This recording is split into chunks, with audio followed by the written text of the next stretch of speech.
एकंदरीत बीजेपी जे आहे ते मात्र याला कुठेतरी विरोध करताना दिसून येत आहे. गणेश नाईक मात्र वेगळ्या दिशेने चालले आहेत. आपलं म्हणणं जे आहे ते वेगळं आहे. बीजेपी वेगळ्या दिशेने चालले असं नाहीये. मंदा मात्र पॉझिटिव्ह आहे. मंदा मात्रेची मीटिंग पण घेतली. आम्ही उद्या वेळ आली तर मंदा मात्रेच्या मार्गदर्शनाखाली आम्ही सर्वजण कामं करायला तयार आहोत. पण या विरोधात रस्त्यावर उतरणार आहेत, बीजेपी वाले मोर्चा काढणार आहेत. आम्ही काय बांगड्या भरल्यात का? त्यांनी काढल्या तर आम्ही मंत्रालयावर मोर्चा काढू. सरकारच्या विरुद्ध यांनी मोर्चा काढला तर आम्ही पण काढू. तर एकंदरीत आज पत्रकार परिषद झाली. मुख्य म्हणजे SRA ऐवजी क्लस्टर राबवावं असं काही सूर आहे ना, की काय? नाही, कसं आहे, SRAच्या माध्यमातून जो टाइम पिरियड आहे 2011 पर्यंतचा, परत त्याचे पैसे भरायला लागतील. क्लस्टर मध्ये झाला तर थोडा एरिया पण वाढून भेटेल. 323चा 1 बेड हॉल किचन भेटेल नवीन निरीक्षाप्रमाणे. आणि ज्यांचं घर मोठं असेल त्यांना मोठं घर भेटेल काही चार्जेस भरून. आणि एक प्रकारे क्लस्टरमधून सर्वांना न्याय भेटू शकतो. 2020 पर्यंतच्या लोकांना न्याय भेटू शकेल. म्हणून आमची मागणी आहे की क्लस्टर लागू करण्यात यावं. क्लस्टर लागू केलं तर सर्व समाधानाने सर्व झोपडपट्टीवाले आनंदाने तयार होतील. आणि झोपडपट्टीवाल्यांचा आनंद तोच आमचा आनंद.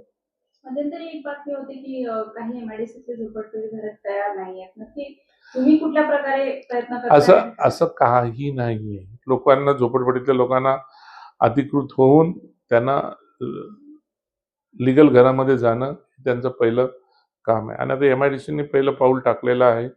शासनाने पहिलं पाऊल टाकलेलं आहे. त्यांच्या बरोबरीने आम्ही त्यांना, मंदाताईंनी पण या ठिकाणी चांगल्या पद्धतीने मीटिंग वगैरे घेतले आहेत. आणि मंदाताई उद्या भविष्य काळामध्ये मंदाताईंनी जर नेतृत्व केलं तर आम्ही मंदाताईच्या बरोबर त्याच्यासाठी राहू.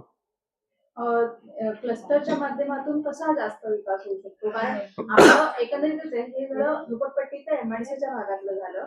परंतु ग्रामीण भागामध्ये गावठाण विस्तार योजनेअंतर्गत जी अनधिकृत घरं आहेत किंवा इलिगल घरं आहेत ती देखील लिगल केली जात नाहीत. MIDCचं तुमचं कसं म्हणणं आहे की डायरेक्ट जर क्लस्टर केलं तर डायरेक्ट रेग्युलर होतील? हा, 2020 पर्यंतची घरं रेग्युलाइज होतील. आणि इव्हन मी तर बोललो तर डिगा सारख्या ठिकाणी ती लोक कोर्टामध्ये गेलेले आहेत. आता डिगामध्ये ज्यांनी बिल्डिंगी बांधलेल्या आहेत त्या बिल्डिंगमध्ये जेवढं त्यांचं घर असेल, जेवढी त्यांची एरिया असेल, तेवढा एरिया आम्ही त्यांना देण्याचा प्रयत्न करणार आहोत. आणि करून देणार त्यांना. ती पण आज जी टांगती तलवार आहे ती पण त्यांची तलवार आम्ही दूर करणार आहोत. तर जर ऑलरेडी इमारतीचे 5-5, 7-7 मजल्याच्या इमारती आहेत, क्लस्टरमध्ये मांडताना तुम्ही ती कशी झोपडपट्टी भागामध्ये असं एवढी नाहीये. झोपडपट्टी भागामध्ये 1+1च आहेत. पण खालती वडील राहतात आणि वरती मुलगा राहतो. म्हणजे त्याचं आयडेंटिटी कार्ड वेगळं आहे, मुलाचं वडिलांचं वेगळं. त्याच्यामुळे त्यांना दोघांना भेटायला पाहिजे ह्या मताचे आम्ही आहोत. आणि दुसरी राहिली गोष्ट, जी 5 मजली 4 मजली फक्त डिग्यामध्ये सोडला तर दुसरीकडे कुठं नाही. वारंवार त्या सगळ्या प्रश्नांवर वार त्यापेक्षा सिडकोचा अध्यक्ष नियुक्त केला आहे भाजपचा, तर याला पर्याय ठरू शकत कशाला भाजपचा बीज बोलतो? सिडकोचा अध्यक्ष महायुतीचा कोणतरी अध्यक्ष होईल आणि माननीय मुख्यमंत्री योग्य वेळी निर्णय घेतील.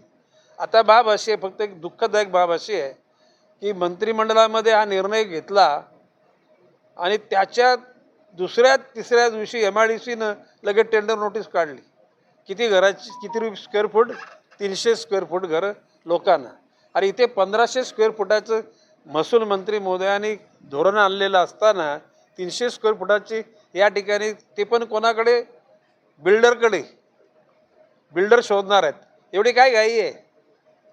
आणि नवी मुंबईतल्या MIDCमध्ये कशाला तुम्हाला कॉन्ट्रॅक्ट शोधायला लागतो?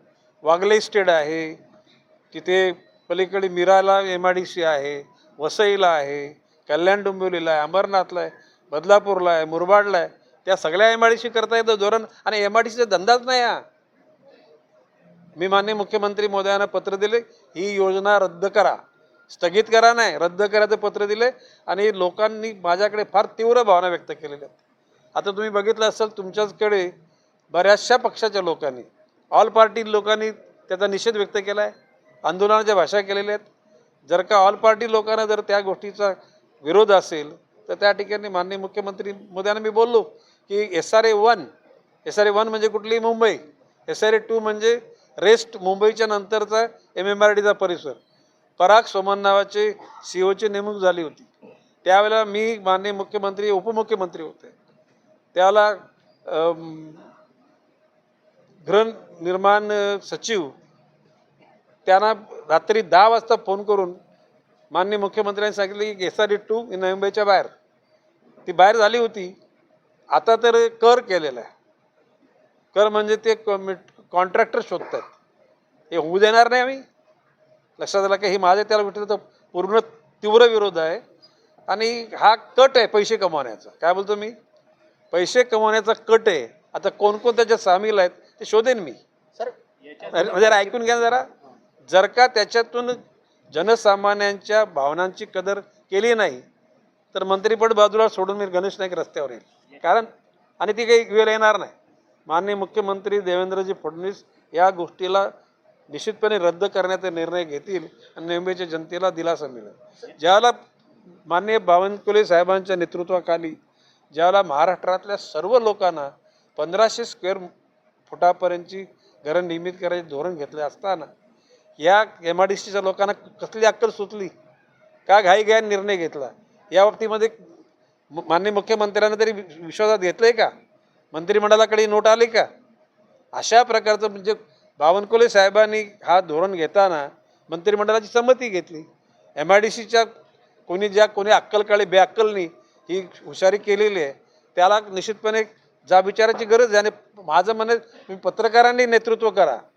आणि मला माहिती आहे की महाराष्ट्रातनं देशामध्ये ज्या वेळेला प्रसंग बाका येतो त्यावेळेला प्रिंट मीडिया, इलेक्ट्रॉनिक मीडिया आणि आता जी सोशल मीडिया ह्या तुम्हाला लोकांनी घेतलेला पुढाकार हा जनतेच्या हिताकरता झालेला आहे आणि तुम्ही तसं हिताकरता घ्यावं. माझं म्हणणं आहे की आता मंत्री असताना मी रस्त्यावर याची भाषा करतो वेळ आली तर, पण ती वेळ येऊ देणार नाही. परंतु जागृती करण्याकरता तुम्ही सुद्धा जागृतीतेनं त्या ठिकाणी हा प्रश्न चव्हाट्यावर आणा. माझ्या दृष्टिकोनातून संदीप नायकाच्या नेतृत्वाखाली या 15-20 दिवसांमध्ये लाखो लोकांचा मोर्चा सिम्बॉलिक निघणार आहे.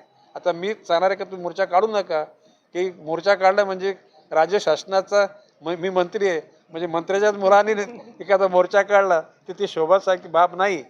तर मी त्यांना कन्व्हिन्स करणार आहे की माननीय मुख्यमंत्री आणि सर्व मंत्रिमंडळासमोर या तुमच्या व्यथा आम्ही मांडू आणि त्याला न्याय देण्याचा प्रयत्न करू. बोला आता.